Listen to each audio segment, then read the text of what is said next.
The Mario and Luigi series making a comeback was not on my 2024 bingo card. This is a huge deal, and I have to talk about this, but I'll be honest, it's really difficult for me.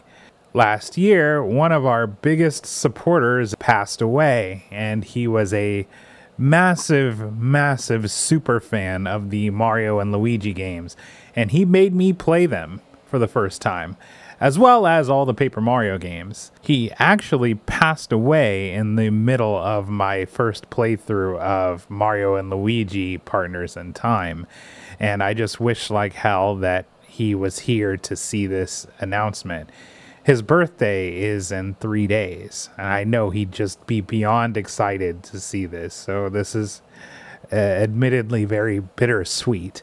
But I really want to talk about the new game and Alpha Dream and the original company that made the old games and why this series speaks to me as a super fan of Mario RPG. I'm Solace. This is Solace and Dread. We produce analytical content as well as nuanced discussion on gaming. If you like that kind of content, consider subscribing. Okay, let's jump into the trailer and see what we have going on. I think it's important to look at the trailer for this game and identify the parts that make it so uniquely Mario and Luigi. So there's something very unique about the animation style that's used in Mario and Luigi, the RPG series. Like, you know, Mario's eyebrows going over the hat and just the exaggerated cartoonishness of Mario and Luigi here. It's just, it feels very unique to this franchise. And I think I even said it when initially reacting to the trailer, was like, hey, this animation style is familiar. Like I didn't really believe it or process it, but I knew what I was looking at. This animation style is Luigi! Yeah! Interesting though, yeah. What? I'm sorry, it's Mario Luigi. Which it's a Oh my new god! The stories for the Mario and Luigi games are always a bit unique. They've gone from everything from like time travel to journeying inside of Bowser's body. There was, Superstar Saga. It's hard to even pin down exactly what that was about. But, the stories for these are always kind of wacky and out there. So they don't really give us much here, but it looks like the power of friendship or brothership. There's an indicator later in the trailer that has these symbols, and I think that's the power of their brothership. And it must allow them to do some special stuff. But yeah, we don't really get a whole lot of context clues here as to what happens or why it's happening, that they're being transported to somewhere new, because they were at the Mushroom Kingdom and now they're, just kind of out there in the ocean. So one of the great things about Mario and Luigi specifically, that I love more so in these games than I do in Paper Mario, is they tend to introduce a lot of like unique characters. Whereas the Paper Mario series was bringing in a lot of like variants of Toads or already existing Mario creatures, and I like that they are going back to that, and they're not just giving us 100 Toads that have different colors and names. It's, these are unique characters to the world.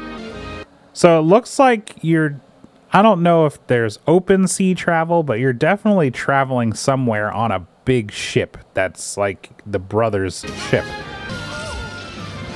And maybe you launch to these different islands as you get close. So this is one of the things that makes Mario and Luigi very, very distinct in the combat. And I'm glad that they're kind of highlighting this. It's the combat in these games. If you've never played them, the combat in these games, it's very like partnership oriented. So there's a lot of A-B action. A usually represents Mario and B represents Luigi. So a lot of the like bros attacks will incorporate both of the characters working together. And when they do defensive actions like dodging or parrying, they the buttons correspond to which brother needs to protect themselves. But it's a very, like, you have to pay attention. It's all real time.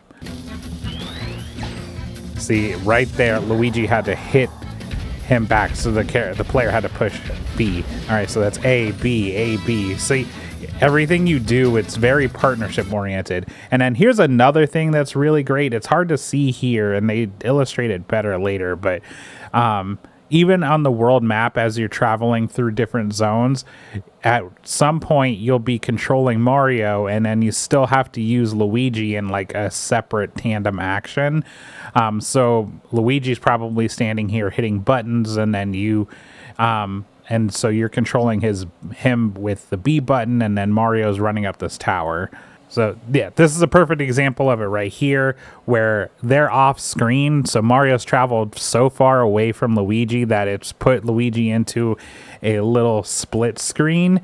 So Luigi is hitting this button that's changing the direction of these platforms, allowing Mario to jump and platform higher. So Bowser is in a lot of these games, but he's not usually the penultimate villain of the story. He's usually just a character within those stories, which I do like that role for Bowser more than him being the bad guy.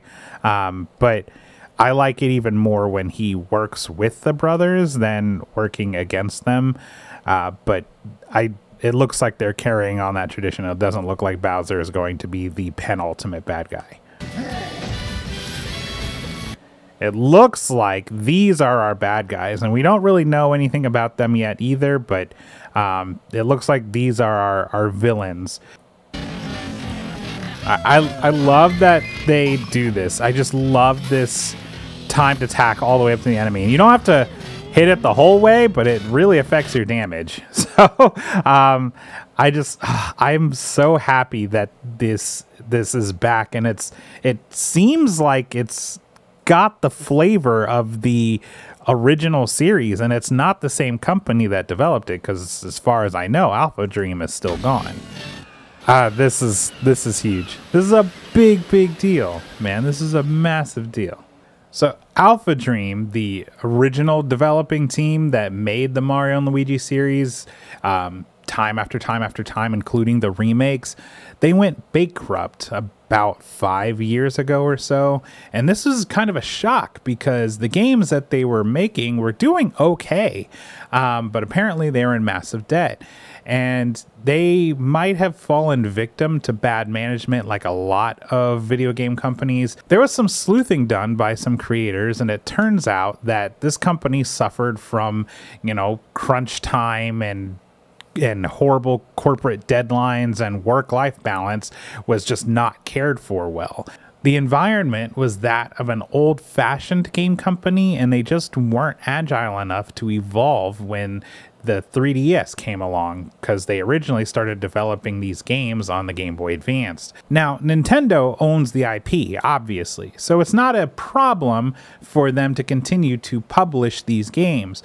But with how distinct the style was on Mario and Luigi, it left a question as to who could possibly take over for them and keep the spirit of these games intact. Now, we don't know what company actually did the developing of the game, and that seems to be Nintendo's new thing, that they want to bury the company that actually produced these new games or remakes.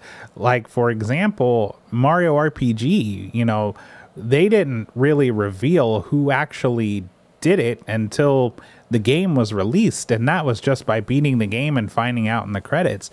They really just want to keep it public facing as Nintendo. Understandably so, because it's not a good look if they use a third-party company with their flagship IP and, Mario and these companies are going under. That's not a good look for the brand. Nintendo's very corporate and they care very much about their face, so I guess I do understand why they're changing that system. But there's some speculation out there that this was Intelligent Systems, which is the same company that makes the Paper Mario games, but there's no proof of that, so I don't want to perpetuate a rumor until it's substantiated.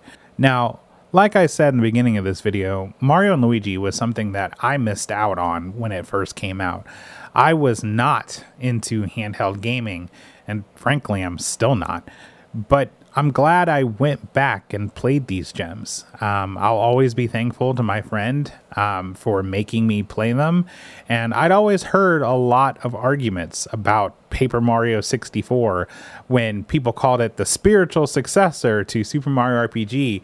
And having now played Paper Mario 64, it's not. It doesn't feel that way. But Mario & Luigi Superstar Saga, now that felt like a follow-up to Mario RPG in spirit. The charm that these games exude is just highly reminiscent of Mario RPG, and while I will always love Mario RPG the most, I have to say that they really take the turn-based combat, the active turn-based combat factor in Mario RPG, and they take it to a place that Mario RPG never dared to go.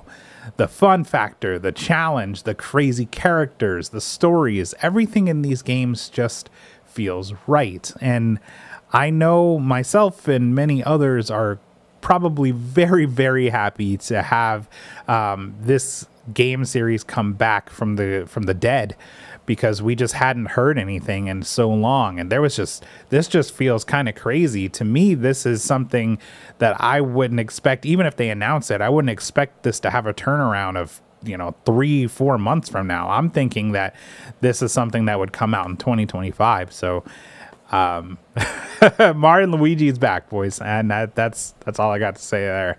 I'm really, really happy, and this was far and away my favorite thing from the Nintendo Direct that they announced. Anyway, that's it from me. Thanks for watching. We'll see you soon, and long live the Turtle Kingdom.